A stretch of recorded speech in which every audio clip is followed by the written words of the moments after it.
خب سلام و درود. با یه ویدیو دیگه در خدمتتونم. پارسا هستم. تو این ویدیو قراره که راجع به یک تجربه عمیق که خودم به دستش آوردم باهاتون صحبت کنم.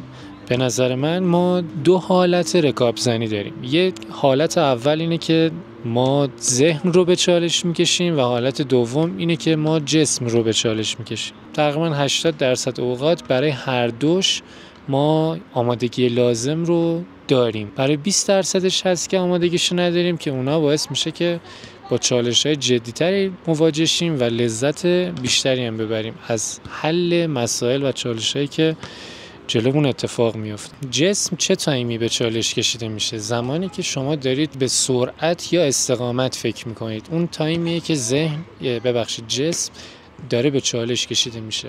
چه زمان ذهن به چالش کشیده میشه؟ زمانی که شما تمرکز بیشتری روی تعادل دارید و بیشتر خودتون رو توی مسیرها و نقاطی قرار میدید که بی تعادلی رو تجربه کنید و هرچی تمرینای تعادلی بیشتری داشته باشید ذهن قوی تری دارید روی دوچرخه و هر چقدر که برای سرعت و استقامت تمرین بیشتری کنید قطعا توی اون هیتم جسم قوی تری دارید. اگر هر دو این رو توی برنامه‌تون داشته باشید، حالا نه اینکه یه روز ذهن یه روز جسم، ترکیبی توی یک روز بتونید انجامش بدید، از هر لول آپدیت میشید، آپگرید میشید و میتونید پیشرفت خیلی زیادی توی رکاب زنیتون داشته باشید.